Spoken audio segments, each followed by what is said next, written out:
This episode is brought to you by Shopify. Selling a little or a lot? Do your thing however you cha-ching with Shopify, the global commerce platform that helps you sell at every stage of your business. Shopify helps you turn browsers into buyers with the internet's best converting checkout. 36% better on average compared to other leading commerce platforms. Get a $1 per month trial period at shopify.com/offer23.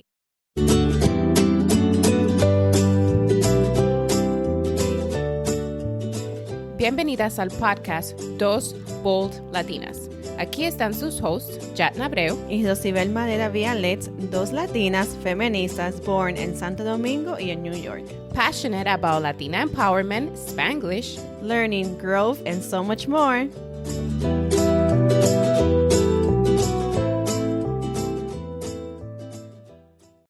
Hola, mujeres. Today, we are chatting about being the eldest daughter in a Latino household and how that has affected Rosie and I, since we both happen to be the eldest daughters in our families. So I don't know how many of you have heard of this, but there is a thing out there on the internet called the eldest daughter syndrome, which basically is the phenomenon of parents relying excessively on their firstborn daughter. So what they do is that these parents expect that their firstborn is pretty much like the female perfection, like the pinnacle of the family. And then that happens to cause a lot of strain on the relationship with that daughter. And then when she doesn't live up to the expectations or the standards that those parents put for them, there is basically a disappointment, which causes the daughter to feel less loved and more like a burden to her parents than anything else, or more like they can't really basically like satisfy them or make them happy on everything they do just because they rely so much on that daughter. So I don't know how many of you have felt this, the whole description of this eldest daughter syndrome before, word for word.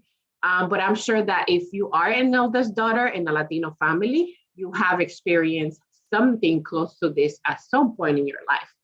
I know Rosie and I have definitely felt some of this stuff while being the oldest daughter. So let us share a little bit about our experiences as the eldest daughter in our household and some tips on how to help lift some of that burden if you happen to have other siblings or any extra support around your family. So I'm gonna turn it over to Rosie so we can kind of listen to her story and her experience as an eldest daughter.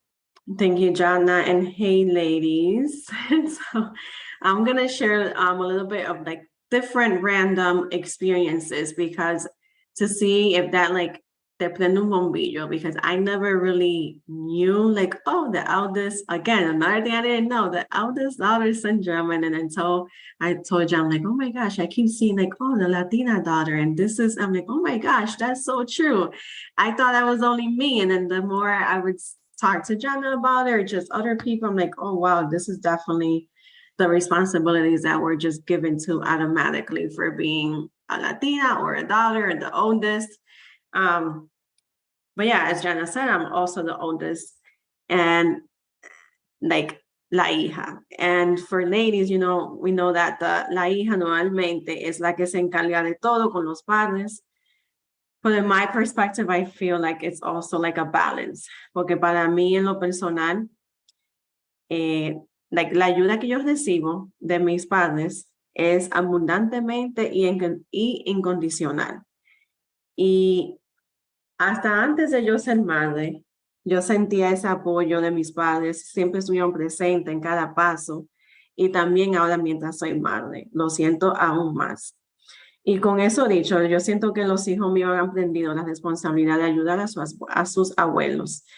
Por ejemplo, en mi caso, hasta ahora mi hijo es sumamente atento, responsable, que a veces yo siento, like, wow, qué carga ya a corta edad. Y ahí es cuando uno comienza a ver, like, oh, wow. Pero hablo un poquito más de eso al final. Así que comparto eso sobre mi hijo porque no siempre es la hija, ¿verdad? La que tiene esa mayor responsabilidad o no siempre es el mayor. o como dije, la hija, like, puede ser, es al fin del día tú siendo una hija o hijo, ¿verdad? Ustedes entienden el punto, quise compartir eso. Pero ahora quiero cambiar de que y tocar de este tema, en la cual me llegó a tener 31 años de mi vida, para entender de que no siempre tengo que hacer lo que mis padres pidan. So, tener perspectivas diferentes no es faltarle el respeto, se trata de tener un balance y comprensión. Porque yo sinceramente cogí un estrés en darle prioridad a lo que pedía mi mamá o las cosas que yo tenía que hacer en mi familia en casa. So, cuando yo digo mi familia en casa, es ya después que yo me casé, tengo mis hijos, so yo he tenido que aprender qué es esa familia, la que tengo en casa. Y yo siempre batallaba, like, oh, me pidieron hacer esto, pero yo estoy perjudicando lo que tengo que hacer en mi casa. Y yo me sentía como en un jaque mate, I'm like, oh, ¿qué hago? Y perjudicaba eso en mi hogar, pero yo no lo veía de esa manera. Porque yo me sentía que también tenía esa responsabilidad con mis padres, igual que con la familia en mi casa. Y yo siempre decía que sí a todo, a los que pedían mis padres. Y yo llegué a darme cuenta, es porque I would feel like guilty just saying no and saying, hey, I'm busy, and being more present for the family that's at my house. So I wanted to share that a little bit, like, hey, have you ever came across that? Well, I went full-blown Spanglish there, but um, yeah, it's like, you notice like, oh my gosh, you feel this guiltiness because you felt like my parents gave me everything. I'm who I am because of them. They helped me so much. But there's a fine point that you got to understand those priorities and boundaries. So with that said, I want to go a little bit into we don't always have to give in to our parents to meet their expectations or standards of who we should be. Like, I'm going to share like the first time that I felt that I was really like going against my mom's will and just not being that example for the rest of the family. When my mom got upset of me when she learned I was like changing the type of church I was going to, like the religion, that I even got baptized. Like the day I got baptized, my mom was furious. It was like if I told her I was like, I don't know, doing something else worse. I can't even think of it because I'm like, this is a connection I'm having with God. Like, I don't even understand why you're upset with me. But it was hard for me because I was like, wow, like she should be proud. And so saying like everyone in our family is Catholic, it should stay that way. And it's like as the oldest daughter, I'm pictured to be, that example, and no longer I was that in that aspect and that part for the family. So just throwing out another example out there, so you're like, oh wow, like I have felt that burden. That is that syndrome, or like as the eldest.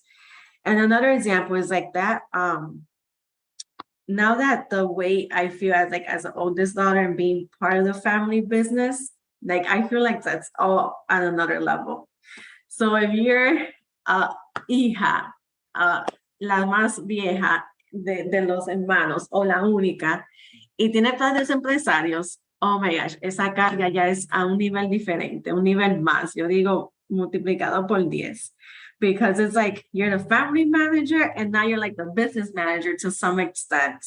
So saying this, since as the oldest, we tend to be the decision makers, our opinions are very high influence on our parents' decisions.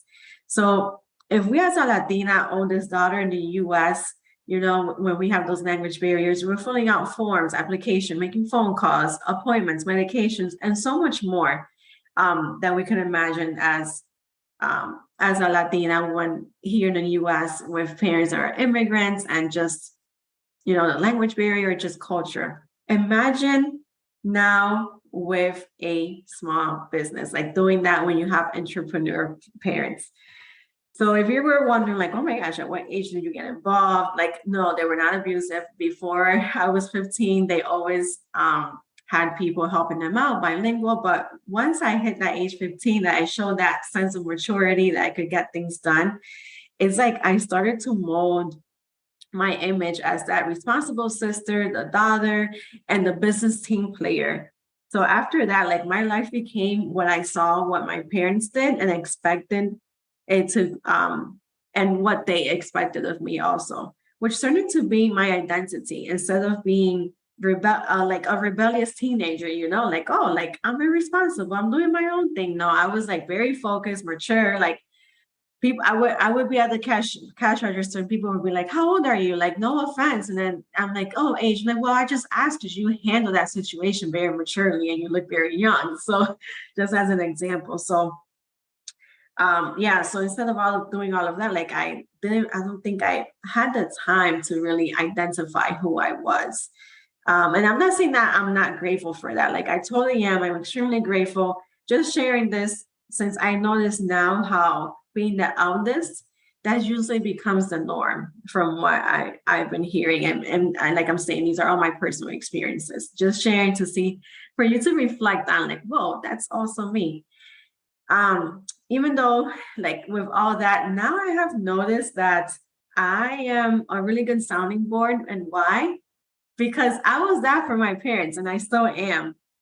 I am great at self-regulating my behavior or seeing opportunities out there because I learned that growing up also with my parents, just being highly involved in their lives as being that family manager, business manager at some extent.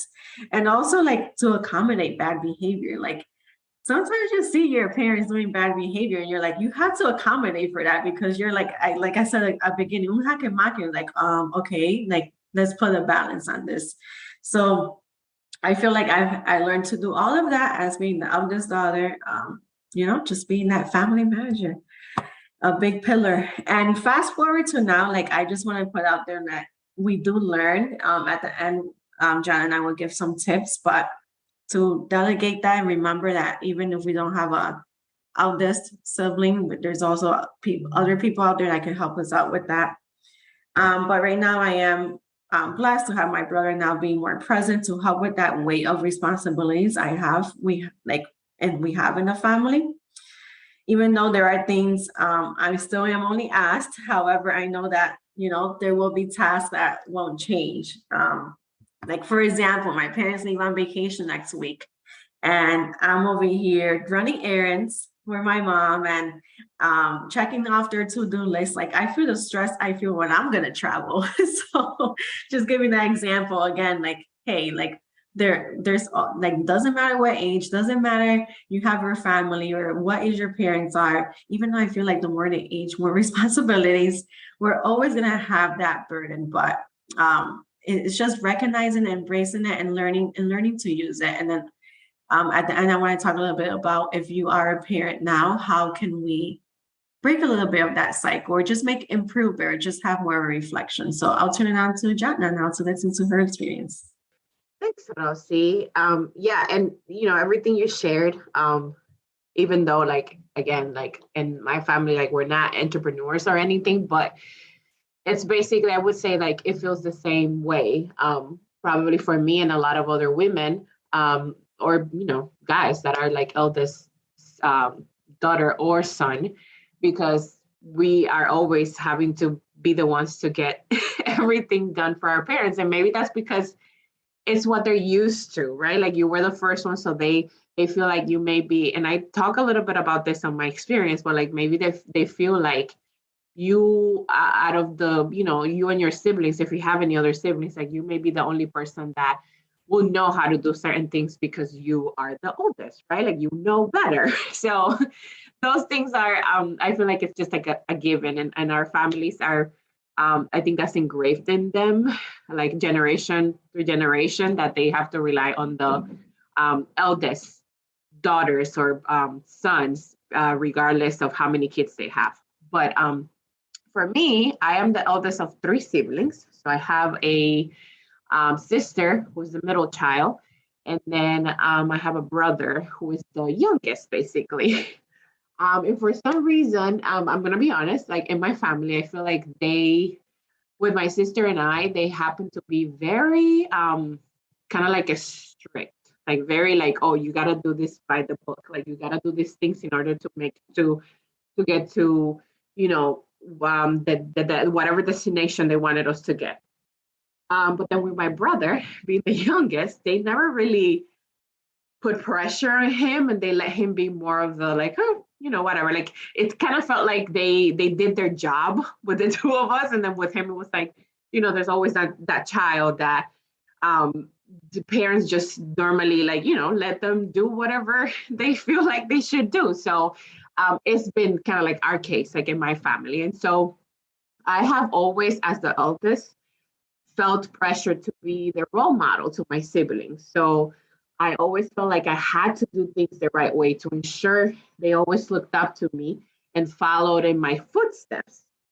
So I always, make sure that whatever my dad wanted for all of us, I was the first one to execute on those things, so that my siblings could do the same thing, which honestly was a bit exhausting. It still is exhausting.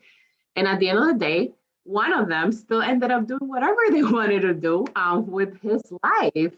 And I'm talking about my brother here. And so, as he should, and I'm glad that he did, even if it's not what we all wanted for him, right? So it's still, again, like we're grown-ups now. And so at the end of the day, you as a parent can do as many things as you can, or push as much as you can, or instill all these, beliefs and behaviors in your children. But at the end of the day, they will end up doing whatever they want to do. So just, that's something that I want to put out there. And so most of the time when things need to be taken care of in my family, I'm usually the first person my parents tend to reach out to. And like I said earlier, and it's probably because it is what makes sense to them, as I am the oldest and would probably know more on how to solve whatever the problem may be, because that's what comes with age, apparently. And so as I got older and I decided to start a family of my own, I have seen, though, that they have shifted a little more, and have been reaching out to my sister, who is the middle child, like I said earlier, and can also take care of things pretty quickly. So I know she's also felt some of this burden at times, and they would now start relying a little more on her just because, she hasn't gotten to the point where she has built a family. But I feel like once that happens, when she starts having kids of her own and things like that, we're probably both will be more involved and they will reach out to the both of us. But as of, what we know so far and what's happened so far, it's been more of the, the oldest, like they reach out to me. But I am honestly relieved and thankful that I have my sister to help whenever I can't take care of things as quickly as they want, they kind of want me to. But I know that many of you understand how it feels like to be the family manager, obviously. Like Rosie mentioned earlier, like, the travel agent and having to book things for your parents because they don't know how to do it. Or the financial and legal advisor, right? Like filling out paperwork and like doctor's appointment and things like that. Being a counselor and kind of like consulting with them and seeing, what's going on and how you can support them and what are some of the things they should be doing. And sometimes even being a nurse, because sometimes, they feel they're sick and then they don't want to go to the doctor. They don't want to do, the things they're supposed to be doing. So you kind of have to push for them. And I know like Rosie knows a lot about this because she does this a lot with her mom, always pushing her to like, if you feel this way, let's go here, let's go. So go to the doctor and all these things. So like sometimes we feel that way where we have to care for them, and like push them to, go to the doctor and get checked out. And these are all hats that we have to wear while making sure that you're taking care of your own responsibilities. And I don't think this will ever end, at least for me, because I'm in my 30s now and I live actually away from my parents. Like they actually still live in the Dominican Republic and they come to visit on an annual basis. But I'm still expected, even if I'm away from them, I'm still expected to do all of these things from afar. And I don't think it's ever going to end because that's just, how I guess our culture is as Latinos. So with that, in our, like both of our stories, that we share in our experiences and how we manage those things or kind of like what our situation is being the eldest daughters. Rosie and I put together some tips for you guys, and we hope that it can help you think about how maybe you can approach certain things as being the eldest, daughter, son, or only child in your family. And maybe this will help lift that burden a little bit if you have like other extra support, even if it's not like siblings, but just extra support of people that are around your parents or around your family that are willing to help. And so the first one is that we think if you have siblings, because Rosie and I do have siblings. She has one, I have two. If you're not an only child, try to include your siblings in the conversation whenever you get this request from your parents. So, there comes a point that as the oldest child, it's kind of like a job, right? Like it's like they see you, like I said earlier, like you're kind of like the role model for them. So if they see you that way, and you happen to have that title, right? Like, oh, I'm the oldest child, so I know a little bit more about, certain things. Like use that title to delegate things to your siblings. Like make sure that you're involving them into the conversation so that you can all share the load. So if you have multiple siblings or another sibling, just make sure that you're also bringing them in. And I mean, I understand that everyone has, and we have other tips about this, but like we understand that everyone has responsibilities and priorities and all that. But I mean, you're all, your parents' children. So therefore, you should all be sharing the load. And you shouldn't always, even because it's this way, where it's always the eldest daughter or the eldest son, where you're the only child or whatever, it doesn't mean that it always has to be that way. Like it is your responsibility to make sure you're bringing in your siblings to make sure that you can all take care of the load and take care of your parents. And so make sure that you are always doing that, as that will help you mentally, like we talk about mental health all the time. So that's part of like your, self-care too, making sure that you're bringing in the extra support that you already have available to support your parents as well. Yeah, I just look at it as I try to constantly remind my mom, like, my brother is fully capable of doing these things. And I say it when I hear her say, but the thing is that, how he is and this and that, like the more disbelief you have in his actions, that's how he's going to keep performing, because he knows that you say that and this XYZ. So that's when I say, like, it's not a, like when I say it's not a, like, I'm learning to embrace, I'm the oldest and I can speak up and like, hey, it doesn't have to be this way. So I just wanted to add on that, like, that's what I've been doing. Like, yo la freno, and like, tú sabes que like, tú tienes que creer en él. Y si tú crees en él, él lo va a poder hacer. Just the same way that I do it, and the same way you expect me to do it. And like John was saying, like, if you're an only child and there are other people who are willing to help you, like, make sure you reach out to them and get them involved as you see, as a good fit. If they're close to your parents, like, even better. Because they will be most likely willing to help. Like, I honestly feel like God always puts people, they say, ay, tú eres la hija o el hijo que Dios nunca me dio. Like, I get that from my aunt, que yo soy la hija que Dios no le dio, that lives out in DR. And it's like, we always have people like that. So we gotta, use other people that God puts in our way. So just wanted to add on to that one also. And then if you don't have, obviously there's some of us that don't have that, you don't have any of those, is that extra support because you don't have any siblings, or because you don't have that, those people that are around your parents and are willing to help, then just make sure that you're setting expectations with your parents and let them know what you can do and cannot do for them. Because you're only one person and can only do so much for others, even if they're your parents. Like, they have to understand that, especially as we get older, right? Like we become, we have our own families, we have our own significant others. And so we have a whole nother set of responsibilities that we have to take care of, on top of taking care of them. So we do have to make sure that they understand, right? And set expectations that, I will support you, I will do this for you, just not maybe now or as urgently as you want it to happen, but it will get done, type of thing. Yeah. And with that, like, I want to go into like let them know your priorities and why. So they don't feel like, oh, ignored or unloved when we say no to a request, because that's something that's been really hard for me to do. And I'll be very bold, like not disrespect, but sometimes we have parents that like to be victimized, like they're like the victim. Like you feel like, oh my gosh, you're just like breaking their heart and all this, like because it's real. Like it's you have like even if you tell them like, well, I can't right now, and they're like, well, can you do it later? I'm like, well, I just said that I can, so why you want me to still do it later?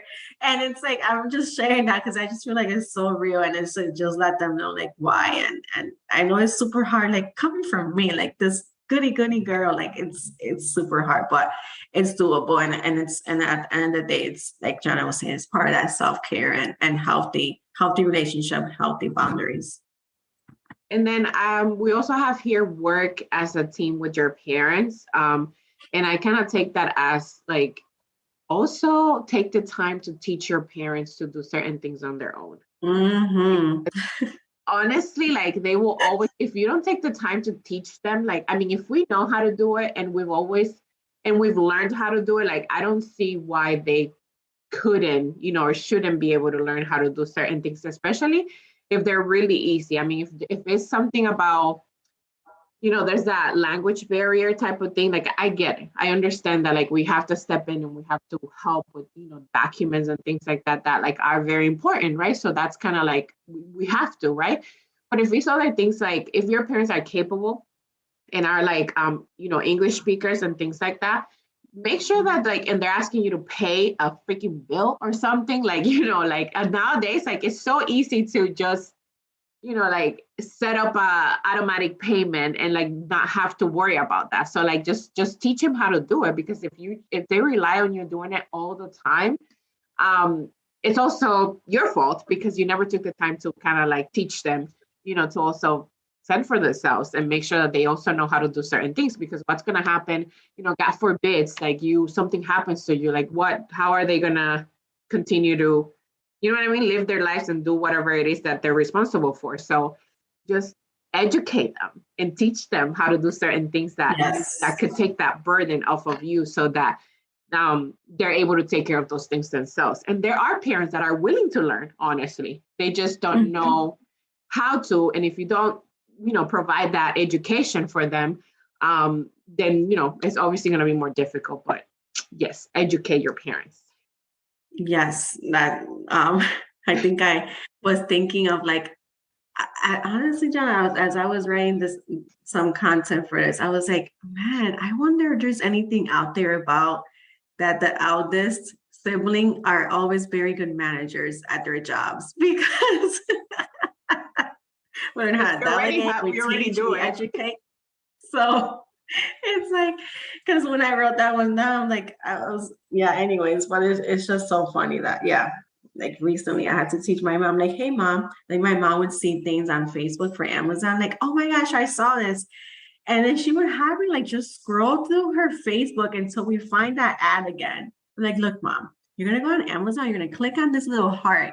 That way we have to share account and I know what you like, and she thought she was not capable of doing that. She totally is. But anyways, you see, that was just recently, like this week, just sharing the most recent thing, because there's many things that we taught them.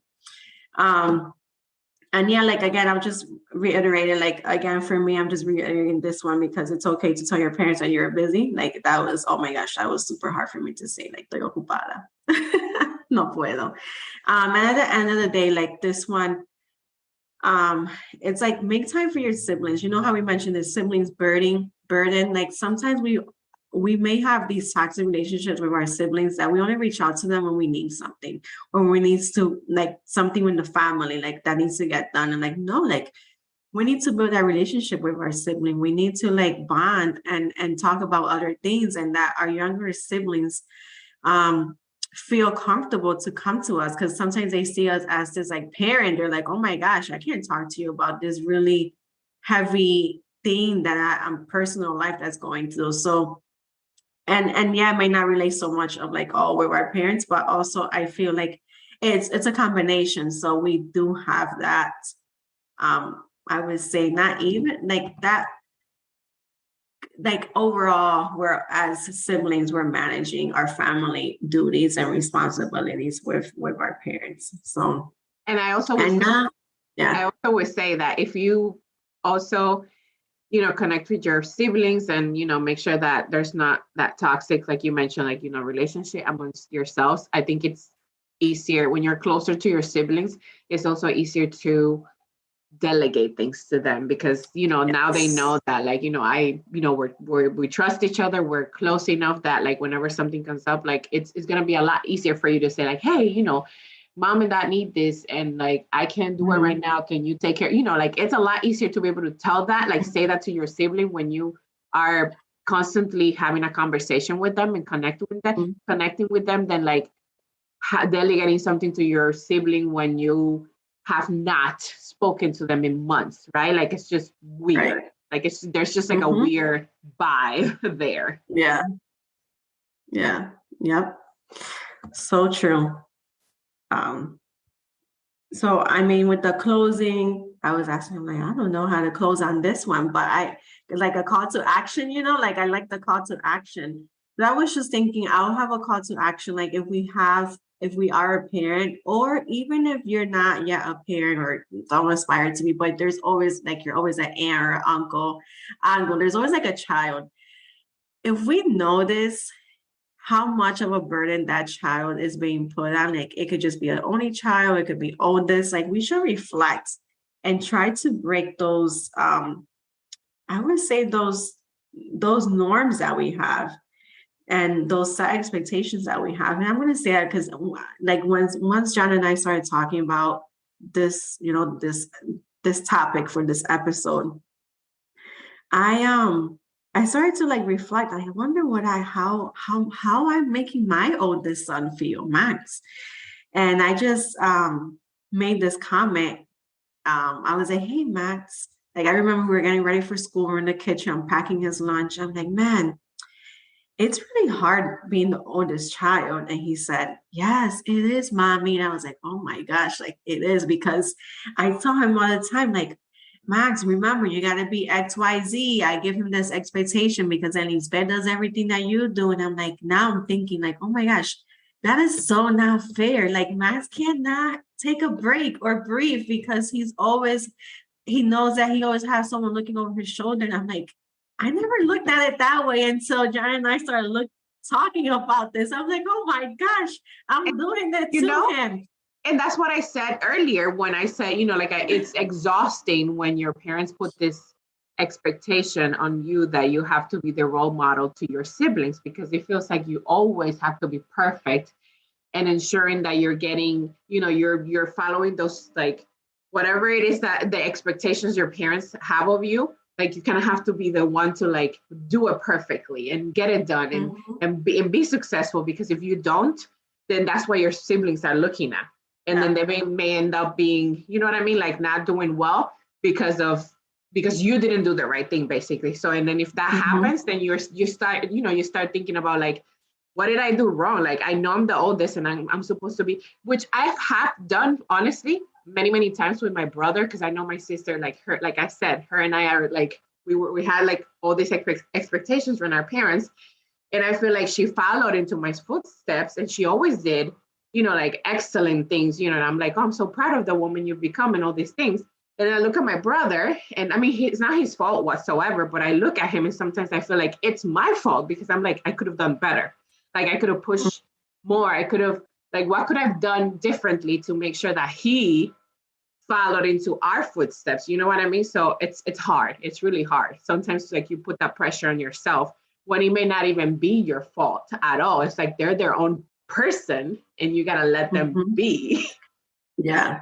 Don't have them pick up the slack of the youngest and this and that. And they're like, oh, because like in my case, my son is 9, my daughter's 3. "Ah, okay, ya no entienden." Like, no, like that's my job to teach her what's right or wrong, not Max's job. And the things Exactly. that we hear that growing up, ay, tú acuérdate que todo lo que tú haces, tu hermano lo va a hacer. And it's just like, I'm doing the same thing. Like, and I'm like, no, that's not right. So I'm so glad we came across this topic. And this is like the call to action again. Like if you're oldest, you're a parent, anything, like there's someone in your life, I'm sure that you can help reflect and have that wake up call on and take some type of action, because I'll be very real.